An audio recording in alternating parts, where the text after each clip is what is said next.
karena mereka masih dipengaruhi oleh beberapa pemahaman hukum Taurat orang Yahudi. Jadi ada sikap berdoa yang bisa dikatakan tidak sesuai dengan apa yang diajarkan oleh Tuhan. Yang pertama, kalau kau berdoa jangan kau seperti seorang yang munafik, seseorang yang supaya terlihat soleh, terlihat rohani, berdoa-doa bisa dikatakan di tengah jalan, di tikungan jalan, di tengah orang banyak, supaya apa? Mendapat pujian dan hormat secara manusia. Itu salah. Tetapi jika kau berdoa, masuklah ke dalam kamarmu, tutuplah pintu, dan berdoa kepada Bapamu yang ada di tempat tersembunyi, maka Bapamu yang melihat yang tersembunyi akan membalasnya kepadamu. Tidak ada ketentuan bagaimana untaian atau kata-kata doa. Ada beberapa doa yang disampaikan secara sistematis, tapi ada juga doa yang sederhana tapi menyentuh di hati. Yang terpenting adalah doa itu datang dari hati.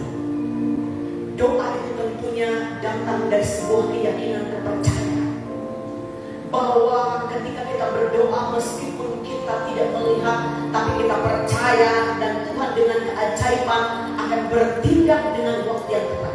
Ternyata rumusan doa luar biasa yang diajarkan kepada kita pada kesempatan ini, yakni melalui doa Bapa Kami. Ada 3 poin penting. 3 poin pertama itu mencakup kekudusan, mencakup kemuliaan dan kedaulatan Tuhan, yakni diantaranya demikian. Kami bacakan ayat 9. Bapa kami yang di surga, dikuduskanlah namamu, datanglah kerajaan-Mu, jadilah kehendakmu di bumi seperti di surga.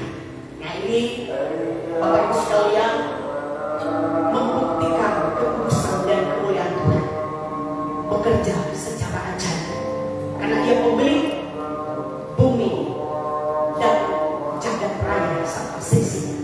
Lalu 3 berikutnya, Bapak Ibu jemaat Tuhan, berilah kami pada hari ini makanan kami yang secukupnya. Ampuni kami akan kesalahan kami seperti kami juga mengampuni orang bersalah kepada kami. Dan janganlah membawa kami ke dalam pencobaan, tetapi lepaskanlah kami daripada yang jahat. Jadi 3 poin pertama itu mengandung rumusan kekudusan kemuliaan Tuhan.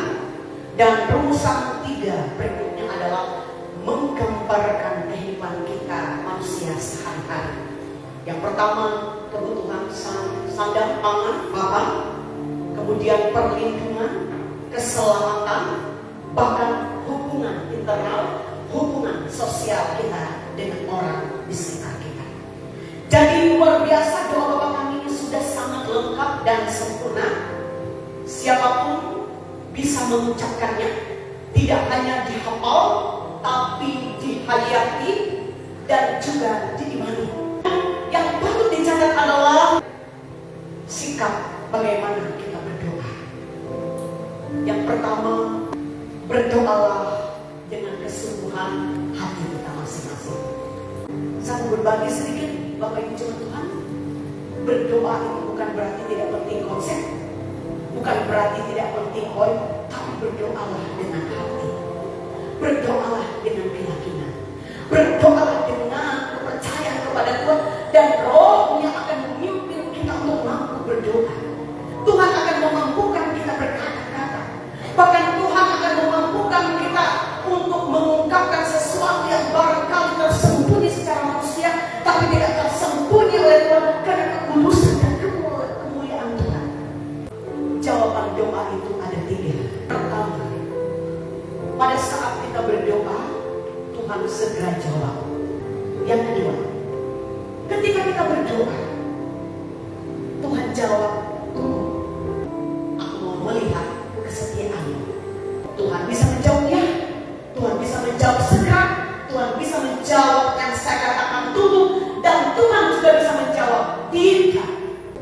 Pertama, saya mau memproses engkau supaya engkau tidak sombong, supaya engkau tidak menganggap bahwa apa yang kamu terima karena kekuatanmu, supaya engkau tidak menganggap apa yang kamu miliki ini karena hebatmu, karena kekayaanmu, karena kepopuleranmu.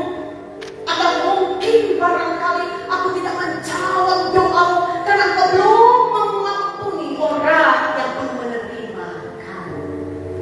Aku belum menjawab doamu karena masih ada akar pahit yang belum engkau lepaskan, yang belum engkau dikatakan berdamai dengan keadaan demikian. Supaya kita mengerti bagaimana arti mengasihi. Mengasihi orang yang mengasihi kita, mengasihi orang yang mendukung kita tidak masalah. Tetapi mengasihi orang yang belum menerima kita, orang yang mau membenci kita, orang yang mau menjatuhkan kita, luar biasa. Karena kita melakukannya bukan